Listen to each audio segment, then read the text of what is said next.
এক ইহুদি কিশোর বিশ্ব ইসলামের খেদমত করতে, ইহুদি ছেলে আমার নবীর খেদমত করতো, তারা ছিল নবীর প্রতিবেশী।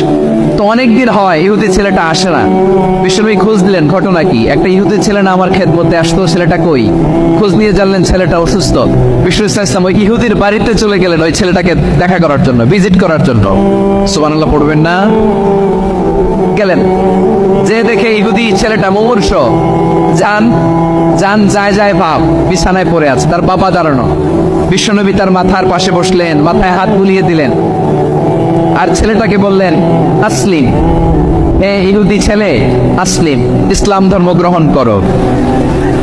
তো ছোট্ট ছেলে ভাবে আমরা ইহুদি, এখন ইসলাম ধর্ম গ্রহণ করলে আব্বা যদি বকা দেয়, ফানাযারা ইলা ওয়াজহি আবি, ছেলেটা তার বাবার চেহারার দিকে তাকালো, দেখি আব্বা কি কয়।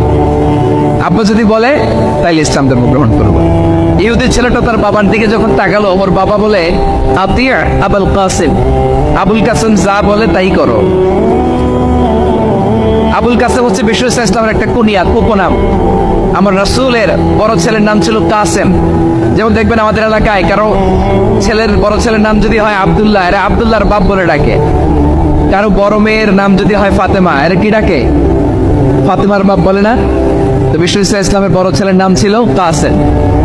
ইহুদি বাবা বলল, আতিয়া আবুল কাসেম, আবুল কাসেম যা বলে তাই শোনো, মানে মোহাম্মদ যা বলে তাই শোনো। এই কথা শুনে ছেলে সাহস পাইছে, ছেলে এবার পড়তে আরম্ভ করলো, আশহাদু আল্লাহ ইলাহা ইল্লাল্লাহ ওয়া আশহাদু আন্না মুহাম্মাদার রাসূলুল্লাহ। পড়েন আল্লাহু আকবার। বিশ্বনবীর আহ্বান শুনে ওই আহ্বানে সাড়া দিয়ে ইহুদি ছেলে শাহাদা পড়ে মুসলমান হয়ে গেল। তার হৃদয়টার ঈমানের নূর দিয়ে আলোকিত করে দিল কে? প্রিয় ভাইরা, এবার রাসূল সাল্লাল্লাহু আলাইহি ওয়াসাল্লাম বের হয়ে আসলেন ঘর থেকে, আর বললেন, আলহামদুলিল্লাহিল্লাযী আনকাযাহু মিনান নার।